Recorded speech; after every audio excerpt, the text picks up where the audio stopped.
My name is Piotr Petrovich Luzhin, but you can call me Ernest. After the commies took over and that whole utilitarian thing didn't work out, I decided to move to America and change my name to Ernest. The weather is wonderful, the capitalism fantastic, and there are so many beautiful shirts.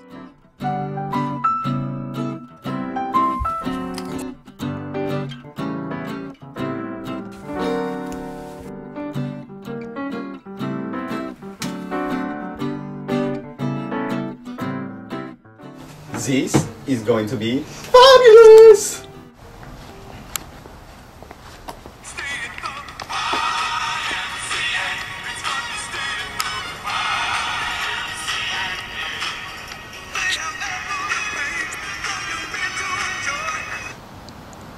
Ernie speaking. Uh-huh. Oh my god! You creep!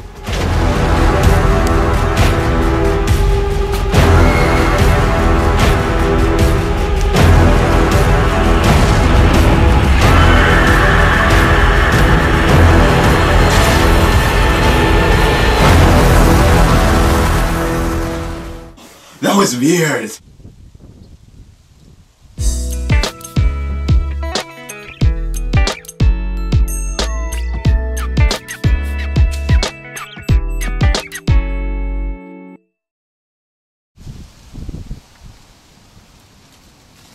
Hey, that's not very nice. Watch it! Oui, oui, excusez-moi. Ooh, a Frenchman! Who are you? What is a Frenchman doing in America? Je m'appelle Cocard. Pardon-moi for my English, but of course I'm here. Why are you here? After the Bolshevik Revolution, many of us heard about this great thing called American Dream. We left the motherland and came here to America to search for a better life. What are you doing here? Entrepreneurship, a business venture. I came here to expand my market. Market for what? Alors, I can't say. Why not? After all, we are just two humble immigrants searching for the American dream with honesty and integrity. Oui. Honesty and integrity are important aspects of the American dream. Une second, let me take this call. Bonjour, monsieur minor vendor. Oui, 12 years, just fine. Au revoir. Sorry about that. I have a shipment coming from Africa. What were we talking about? You sound pretty shady to me. D'accord, I lied. Honesty and integrity, it's all garbage. They're all lies of the Illuminati. No, they're not. They're the reason the American dream stands tall. The American dream? I spit on the American dream. It's all an illusion. How did you know my name? I mean, that's not possible. The American dream must exist. How else could we live a fulfilling life? By doing whatever you want. So, what do you want? I make myself and my clients happy. I take advantage of the situation. I don't care about honesty and integrity. I just do whatever I want. Now, if you would excuse me, I have some business to take care of. Can I come with you? You look so ruggedly handsome and so well-defined. Hey, we should stop here. I want you to meet one of my clients. You did business with him? Yes, my very first shipment from Africa was delivered to him. Many people had problems when I first started, but they've all been deceived. You see, when I first started, they all thought what I did was immoral. Truth is, there is no morality. I spit on morality. There's only life. I see. Well, it would be a pleasure to meet him. Yes, he's actually having some problems lately. You see, he's a poor, innocent farmer. And some of his property just disappeared last week. It's a tragedy.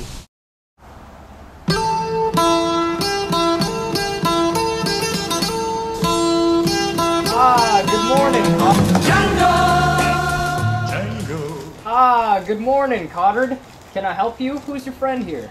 This is Luzhin, an immigrant from Russia. And he likes to believe in the American dream. That's why he came here. But he likes to be called Ernest. He still believes. And this is... Just call me school teacher. And he won't be believing for too long. Oui. I've been trying to explain to him how honesty and integrity. It's all garbage. Maybe you can explain to him. He just won't believe me. Anyways, I've got to go pick up my shipment from the port. I'll take your leave. Alright, remember this time. 3 able-bodied men. No more of them 12-year-olds you were trying to peddle me. I'll pay you a handsome fee. Bien sûr, au revoir, monsieur. I'll try my best.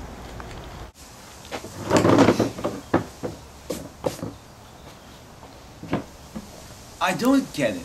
All my life, I heard about this great country. A country built on freedom, honesty, and morality, where anything was possible. That is what all you people believe when you come here. Haven't y'all heard of the Middle Passage? It can't be. When the boat brought me to America, I saw the statue in the distance. A green light, a sign of hope, promise, and dreams. The dream is real. That is the problem with all you fools. You guys see a light in the distance and suddenly it's become a shrine of human dignity. Don't you see? It's all a facade. There is no such thing as freedom. Just like my slaves, we're all slaves of death. There is no freedom. What about that slave that ran away from you? There are always some fools who believe they can control their destinies. He is never free. He's going to die. Death does not choose. Even if that's true, do you just suppose we run around doing whatever we want? The only logical thing is to do whatever we find our most pleasure and happiness. I had this young girl once. I think her name was Setha.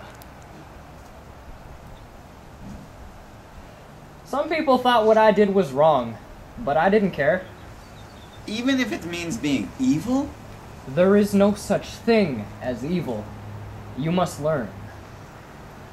Shh! I think that's something hiding over there. You go deal with him. You go deal with him. It's breakfast time.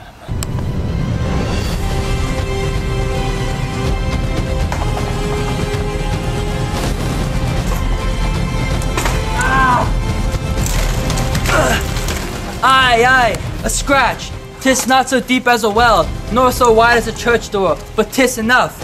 Ask for me tomorrow, and you shall find me a grave man. Oh, I am slain. Come on, Hamlet. You're barely bleeding. Is that so? Then leave me be. Oh, that this too solid flesh would melt, thaw, and resolve itself into a dew. Oh, horrible, horrible, most horrible. Excuse me? Do you bite your thumb at me, sir? Oh, nonny. No need to be so angry. Get thee to a nunnery. Something is rotten in the state of America. Hey, what's your problem anyway? To be or not to be. Whether it is no... You know what? Never mind. Angst. Stop it. What are you doing? Being angsty. About what? Whether 'tis nobler in the mind to suffer the slings and arrows of outrageous fortune, or to take arms against the sea of troubles, and by opposing in them, to die, to sleep. But what is death, and what is life? It is sleep, and we hope for everlasting sleep in our passing away. But we are scared of this sleep. It does make cowards of us all. Our fear of death, of the unknown, of all that we cannot see. It is our hope, our impossible dream that we can bring about justice. In the end, the universe seems neither benign nor hostile, merely indifferent. We are left with only our misery until we have the courage to do what needs to be done. And courage 'tis most noble, because it allows us to find happiness and justice in a world of rotten weeds.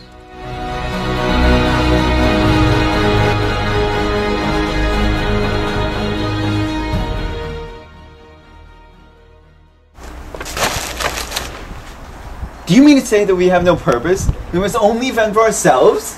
The only purpose in life is to do what needs to be done. You must enforce everything yourself and reject everyone else. But now I must leave.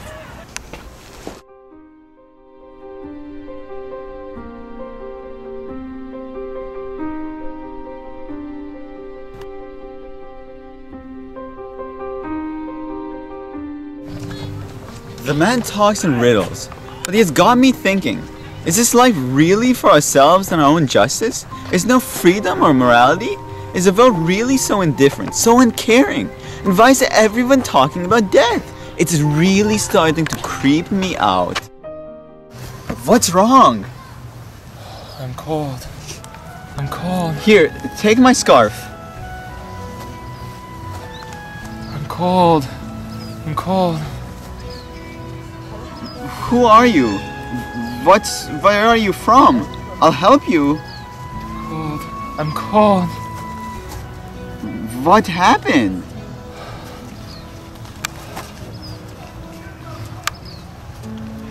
Oh my god! You're bleeding!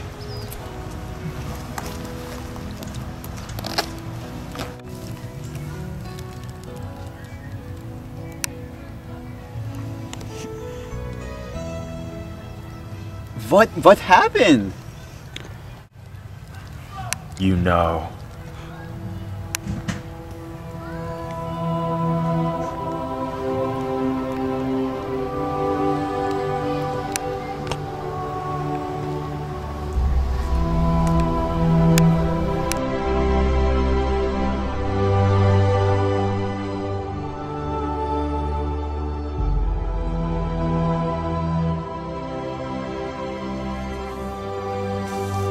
Thou art but a miserable spectacle of wrecked humanity, pitiable to others and intolerable to myself.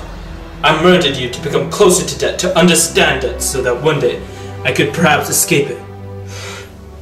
But death is inescapable. I am forever a slave. It giveth me fear, giveth me guilt, giveth me regret. I always wanted to be loved. Now I realize that it is only I that is important.